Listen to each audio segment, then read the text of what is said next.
Kwa nini vijana wadogo wana upungufu wa nguvu za kiume pengine kuliko hata watu wazima? Tatizo sio umri. Kwa sasa hivi vijana wengi wanatazama pornography videos. Jinsi unavyotazama zile video zinakuathiri kwa sababu unatengeneza fake dopamine. Kwa hiyo mwisho wa siku unapotaka kushiriki tendo unakuwa unataka umuone yule mwanamke ambaye ulikuwa unamuona kwenye video za ngono ambaye kimsingi yule alikuwa yupo kazini. Jambo la pili ni masturbation. Wanaume wengi vijana wadogo miaka 20, miaka 20 ngapi wanafanya sana punyeto. Kwa ukifanya sana punyeto unakuwa kwenye hatari ya kupoteza nguvu za kiume. Unakuwa unajikuta unapoteza hisia ya tendo la ndoa. Jambo la tatu, hawapati muda wa kupumzika, kulala vizuri.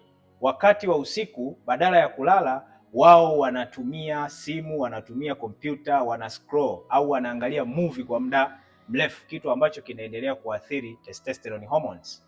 Na sababu nyingine ni kutokula vizuri. Vijana hawa wadogo wanapenda kula chipsi, wanapenda kula vitu ambavyo vimekaangwa, vitu vitamu. Mwisho wa siku kwenye tendo la ndoa ni sifuri kabisa. Kama unajua umekuwa ukifanya mchezo huu wa kujichua au umepata shida ya upungufu wa nguvu za kiume japokuwa haujichui, ni wakati wa kuweza kuchukua namba kwenye bio na kuweza kutupigia kwa ajili ya ushauri zaidi. Kwa muda mrefu sana tumekuwa tukiwasaidia wanaume ambao wanatatizo katika mfumo wa uzazi na kuweza kurejesha heshima ya tendo la ndoa. Karibu sana tukusaidie.